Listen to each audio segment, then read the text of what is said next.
Napakaraming gulo na nangyayari ngayon sa mundo. Rumaragasa ang digmaan sa iba't ibang parte ng daigdig. Kaya naman marami ang nangangamba na baka magsimula ang isang world war. Tumitindi ang gulo sa pagitan ng Israel at Iran.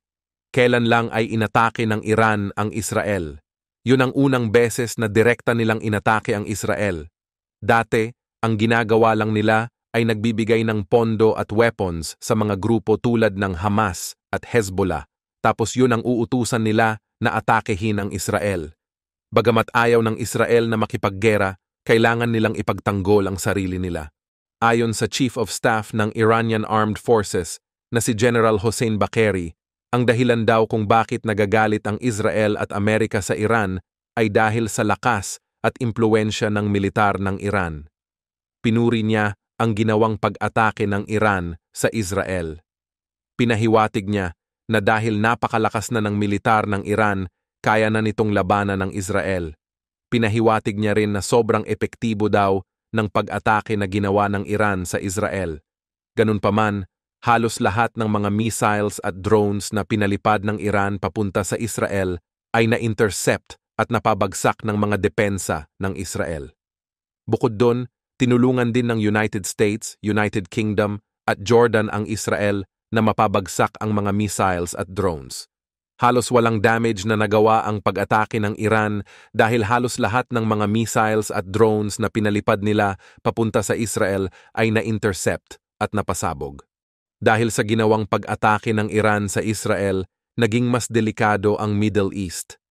Ayon sa mga eksperto, kahit anong segundo ay pwedeng sumiklab ang isang all-out war sa pagitan ng Israel at Iran. Marami ang naniniwala na naging mas matapang ang Iran na kalabanin ang Israel dahil sa ginawang paglusob ng Russia sa Ukraine. Ang teorya ng ilang mga military analyst ay nakita daw ng Iran na hindi nag-collapse ang Russia kahit nagsimula ito ng digmaan, kaya posibleng naisip din ng Iran na kung kaya ng Russia na lumusob sa ibang bansa, kaya din nilang atakehin ang Israel.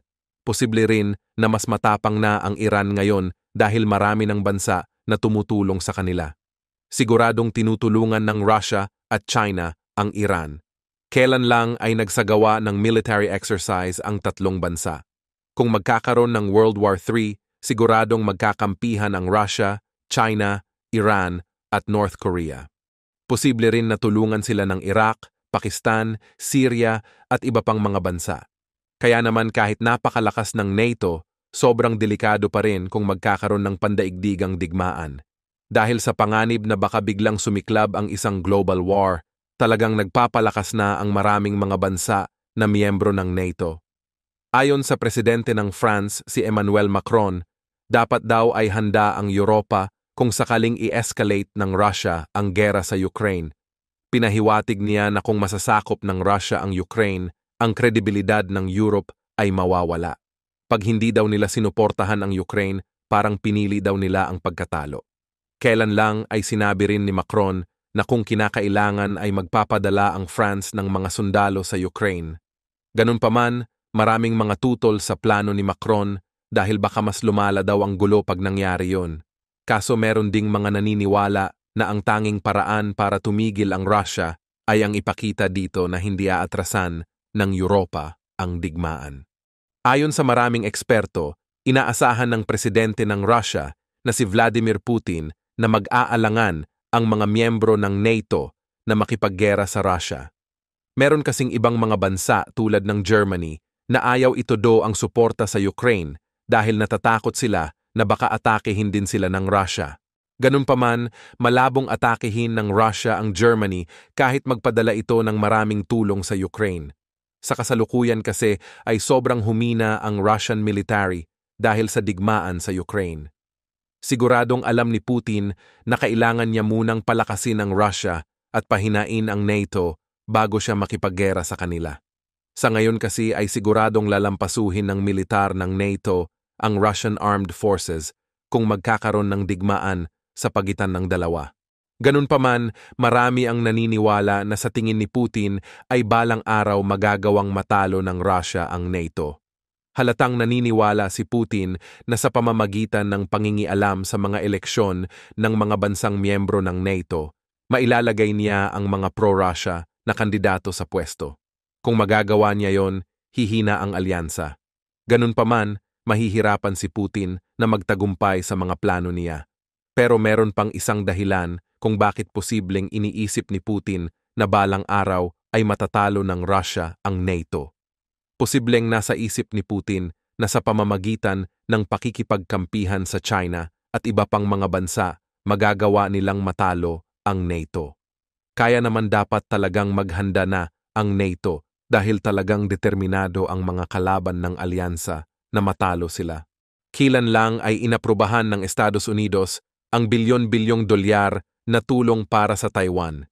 Ang layunin ng military aid ay para tulungan ang Taiwan na makakuha ng mga depensa dahil posibleng bigla silang lusubin ng China. Nagalit naman ang China sa pagtulong ng United States sa Taiwan. Ayon sa China, ang pagpapalakas daw ng kooperasyon sa pagitan ng Amerika at Taiwan ay hindi daw gagawing mas ligtas ang Taiwan. Mas lalo lang daw nitong papataasin ang tensyon at panganib na magkaroon ng gera sa Taiwan Strait. Nagbibigay din daw ng maling senyales sa Taiwan Independent Separatist Forces ang pagtulong ng Amerika sa isla. Pinapahiwatig ng China na mas magiging mataas ang tsansa na magkaroon ng gera dahil magiging mas matapang ang Taiwan na lumaban sa kanila dahil sa suporta ng United States. Nagpasalamat naman ang Taiwan sa tulong na binigay ng United States. Bukod sa Taiwan, magbibigay din ang Amerika ng bilyon-bilyong dolyar na tulong sa Ukraine at Israel. Ang isa sa mga bansa na seryoso na talaga sa paghahanda para sa gera ay ang Japan. Hindi nakakapagtaka kung bakit dahil pinapalibutan sila ng mga bansa na galit sa kanila. Galit ang Russia sa Japan dahil sa pagtulong nito sa Ukraine. Ang China naman ay galit sa Japan dahil meron din silang pinagtatalunang teritoryo. Meron kasing mga isla sa Japan na inaangkin ng China. Maituturing din na kalaban ng Japan ang North Korea dahil galit ito sa Amerika at sa mga kaalyado ng Amerika. Kaya naman napakadelikado talaga ng lokasyon ng Japan. Pag lumusob pa naman ang China sa Taiwan, posibleng tulungan sila ng Russia at North Korea. Ang Japan naman ay inaasahang tutulong sa Taiwan kung gegerahin ito ng China, kaya posibleng magkaroon din ng digmaan sa pagitan ng Japan at China. Dahil kakampi ng China ang Russia at North Korea, pwede ring gerahin ng dalawang bansa ang Japan. Kaya naman, importante talaga para sa Japan na palakasin ang militar nila. Kinundena rin ng Japan ang ginawang pag-atake ng Iran sa Israel. Ayon sa Japan, ang pag-atake daw ng Iran sa Israel ay isang escalation at mahigpit daw nilang tinututulan ito. Napapalala lang daw ng pag-atake ng Iran ang sitwasyon sa Middle East. Ang Russia naman ay hindi kinundena ang ginawang pag-atake ng Iran sa Israel. Hindi rin nakakagulat na hindi kinundena ng Russia ang Iran dahil kakampi nila ang bansa. Ayon sa mga reports, sandamakmak na mga ballistic missiles ang binigay ng Iran sa Russia. Halatang tinutulungan ng Iran ang Russia sa gera nito sa Ukraine. Ang North Korea din ay nagbibigay ng sobrang daming missiles sa Russia. Bukod doon, walang tigil din ang mga factory ng North Korea sa paggawa ng mga weapons na ibibigay din nila sa Russia. Kaya naman noong mga nakaraang linggo ay tumindi ang pag-atake ng Russia sa Ukraine gamit ang mga ballistic missiles. Buti na lang ay padating na ang tulong ng Amerika sa Ukraine. Dahil sa bilyon-bilyong dolyar na tulong ng United States sa Ukraine, siguradong mahihirapan na naman ang Russia na atakehin ang Ukraine. Mahihirapan na naman ang Russia na magsagawa ng mga opensiba. Posibleng dahil sa tulong ng United States, Ukraine naman ang magsagawa ng isang counter-offensive para mabawi nila ang mga teritoryo nila na ninakaw ng Russia. Ayon sa mga eksperto, sobrang palpak ng ginawang paglusob ng Russia sa Ukraine. Karamihan sa mga teritoryo na nasakop ng Russia mula sa Ukraine ay nabawi na ng Ukrainian military. Pag nagtuloy-tuloy ang tulong ng NATO sa Ukraine, siguradong mababawi ng Ukraine ang lahat ng mga teritoryo nila na sinakop ng Russia. Ayon sa Russia, magiging matindi daw ang paghihiganti nila pag kinuha ng Europe ang frozen Russian assets na $300 billion ang halaga. May plano kasi ang European Union na gamitin ang mga frozen assets ng Russia para tulungan ang Ukraine.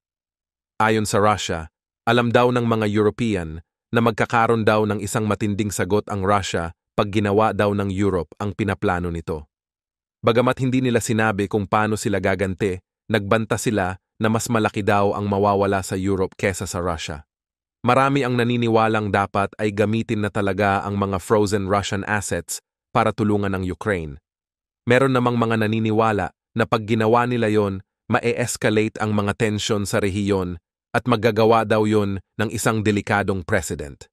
Ayon sa mga eksperto, pwedeng kumpiskahin din ng Russia ang mga Western assets. Ganun pa man, onti lang ang assets ng Europe na nasa Russia. Ayon sa mga eksperto, bagamat parang stable ang ekonomiya ng Russia sa ngayon, hindi ito magtatagal. Kailangan daw ng Russia na masakop ang Ukraine sa mas lalong madaling panahon para mapanatiling maayos ang ekonomiya nito. Marami ang naniniwala na pag hindi nagtagumpay ang Russia sa Ukraine, maaaring mag-collapse ang bansa. Kaya naman, hindi nakapagtatakang galit na galit ang Russia sa mga Western countries pag nagpapadala sila ng mga weapons sa Ukraine.